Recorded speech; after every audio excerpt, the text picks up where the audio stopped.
Why do we protect weakness? It's like the more fragile people become, the more society bends over backward to coddle them.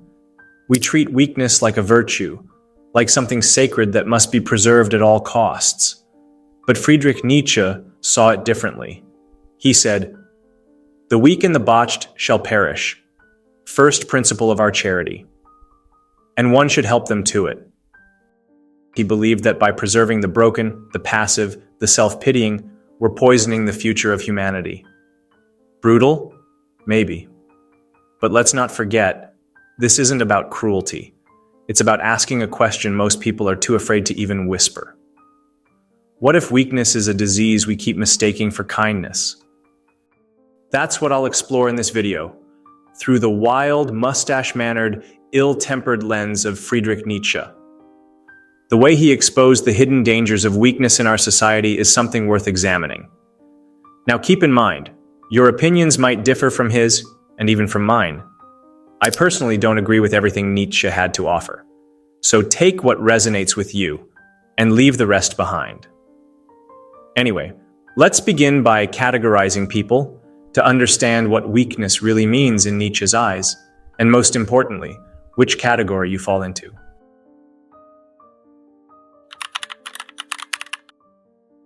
So far is it from being true that men are actually equal, that no two people can be half an hour together, but one shall acquire an evident superiority over the other. From Christianity to utilitarianism, many systems of thought emphasize the equality of all people. They present morality as a universal truth, a set of rules that apply equally to everyone, regardless of their abilities, strengths, or desires. But Nietzsche saw this as a deep flaw, an ideal that stifles human potential and creativity. He rejected the notion that all men are inherently equal, arguing that moral systems based on this assumption create a society of mediocrity. He divides society into two categories: master morality and slave morality. In master morality, the strong, the creative, the ones capable of asserting their will to power, are the true masters of the world. Nietzsche admired figures like Beethoven, seeing them as forces of nature who define the future. These individuals don't follow the crowd. They live by their own values, not by those imposed on them by society. And through that, they leave behind a legacy, just as Da Vinci did. But then comes slave morality. It's born from weakness, fear, and the craving for comfort. It gives rise to the last man, the one who seeks nothing more than pleasure, security, and the avoidance of pain. He avoids ambition, struggle, and discomfort. And in doing so, he kills the very spirit that pushes humanity forward. The last man is the end of the road, a life without meaning, a shell of what we could be. Within slave morality, we also find the sick and weak called slaves, those Nietzsche believed would eventually drag society into decay. These are the people who deny greatness, who resent strength, and who, through their bitterness, would rather tear everything down than rise above their condition. This is where Nietzsche's philosophy takes a darker turn. He believed the world was already spiraling toward nihilism, a state where life is seen as empty and meaningless, and that slave morality was the root cause of this slow collapse. How exactly does this happen? That's what I'll break down point by point. Each one matters, because only when you understand these signs can you see how much weakness is around you, and maybe even inside you. And don't miss out on the last chapter of this video. It has a message for all of you that I'm sure we all need. So let's begin.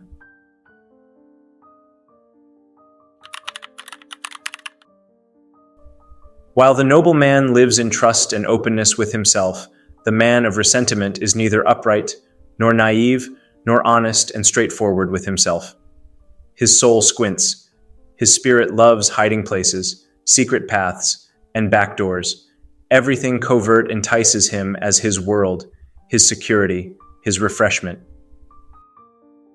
Weakness, in Nietzsche's view, isn't just about physical fragility.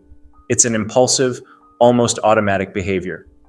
The weak are often the most dishonest people around, but their dishonesty runs deeper than just misleading others. It's the dishonesty they tell themselves that's the real problem. They convince themselves with phrases like, "I was just unlucky," or "It's not my fault. Things just didn't go my way." These lies serve to make them feel better in the short term, as they avoid taking responsibility for their lack of action or growth. But we all know this kind of self-deception never lasts. Eventually, the truth catches up with them, and that feeling of false comfort fades.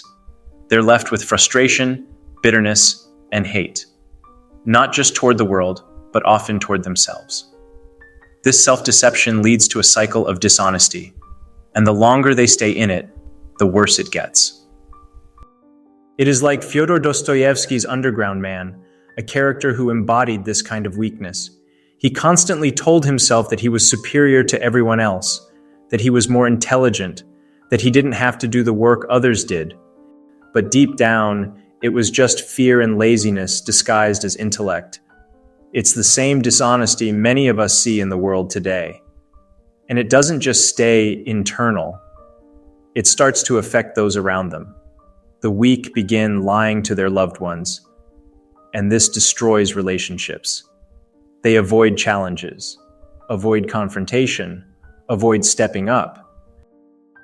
More and more people today are content to remain in their comfort zones, scrolling through social media, watching endless reels, and avoiding anything that could challenge them. Nietzsche saw this as a dangerous trend, as youth in his time was in a similar trend of remaining in their comfort zones, one that would erode the strength of individuals and societies. Tomorrow has become the most convenient excuse. The weak, in their dishonesty, keep telling themselves that tomorrow is the day they'll change, but tomorrow never comes. It's the ultimate self-deception, and it affects not only their own lives, but the world around them. And there is one thing that helps them to remain in this illusion of themselves, which I will now discuss.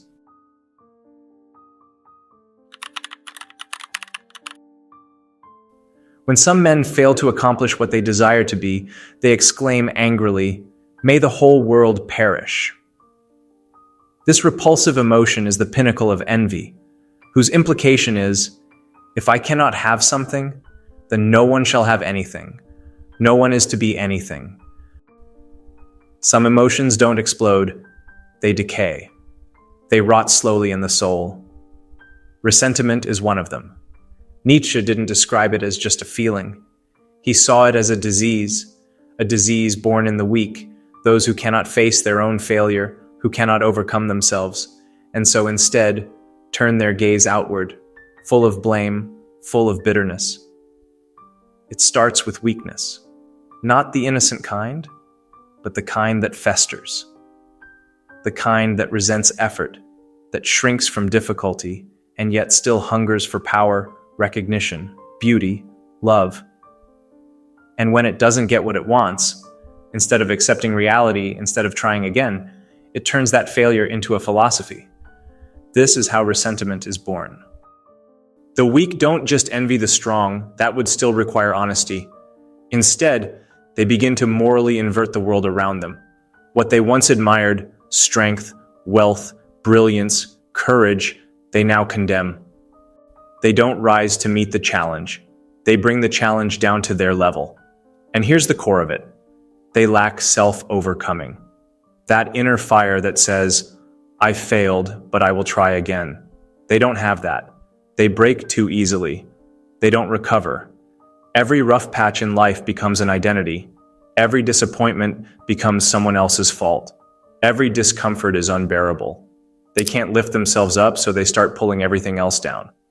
Instead of standing for something, they define themselves by what they are against. Against the rich, against the beautiful, against the successful. Not because these things are wrong, but because they couldn't attain them. It's not a moral stance. It's emotional revenge. And it goes deeper. They start rewriting the value of everything they couldn't have, like the man who fails in love and declares that love itself is overrated, or the artist who couldn't succeed and claims that art is meaningless. They don't let go of their desires. They bury them in layers of resentment, wrapping their envy in a cloak of moral superiority. Instead of learning from failure, they demand that success be punished. They fail to overcome their own darkness, and so they label the light as unjust. And worst of all, they begin to shape the world in this image. They build moral systems not to elevate the spirit, but to protect themselves from the mirror. They teach others to be ashamed of power, of pride, of greatness, all because they couldn't handle the pain of their own inadequacy. In Nietzsche's view, this isn't just psychological weakness. It's a spiritual sabotage, a quiet, corrosive force that rewrites human values from the ground up. And in the process, they do things that we do not expect from weak people, but they just do, which will one day lead to a collapse of our societies.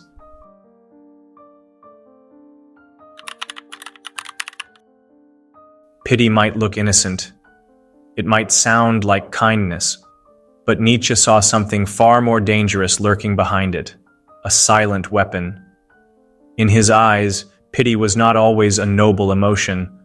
Sometimes it was a form of manipulation, a tool used by the weak to control the strong. In The Will to Power, Nietzsche makes it clear: the values of the herd should remain within the herd. They must not infect those who create. What he meant is simple. The moral standards and emotional tactics of the weak, those who thrive on pity and victimhood, should not be allowed to set the tone for society. Yet today, they often do. It's not that Nietzsche believed every weak person was evil. He wasn't heartless, or maybe he was. But there are people who genuinely need help, who are crushed by life through no fault of their own. But there's a fine line between needing support and performing weakness. But the real danger begins when this tactic climbs the ladder. When pity is no longer used just for survival, but for power. Think of the politician who builds their entire campaign on being a victim. They silenced me. They oppressed me. They never gave me a chance. These aren't just complaints, they're weapons. These people aren't strong, they're strategic. They wear their weakness like armor. They cry foul not to fix the system, but to gain sympathy, votes, influence. They want power not to change the game, but to dominate it by different rules. They play the role of the underdog until they're in control, and then they rewrite the values of the game itself. Nietzsche called this the revaluation of values, the moment when the weak twist morality in their favor, turning strength into cruelty, pride into sin, ambition into evil. Not because these things are evil, but because they couldn't handle them. It is a warning from Nietzsche that it will cause the collapse of societies one day. How? This is what I will discuss now.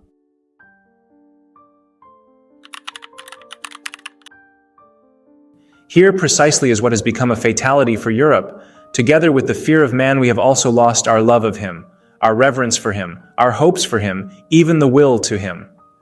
The sight of man now makes us weary. What is nihilism today if it is not that? We are weary of man. There is a moment, silent, subtle, when a man stops chasing challenge and starts chasing comfort. He tells himself it's just temporary. He needs rest. He deserves peace. But days turn into years, and soon that fire inside him, the will to fight, to rise, to create, fades. And what replaces it is not peace, but emptiness. This is the world Nietzsche warned us about.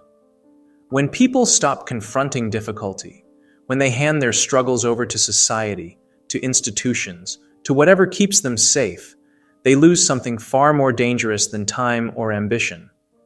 They lose meaning. The spark of new life, of art, of truth, of greatness, gone. All that remains is a hollow man, walking in circles, scrolling through distractions, living inside comfort, yet dead inside. This is not just a personal tragedy. This is a cultural collapse. It's nihilism, the disease Nietzsche saw rising in the shadow of progress. The belief that life has no higher purpose, no divine order, no real meaning. God is dead, Nietzsche said. But that wasn't a celebration. It was a warning.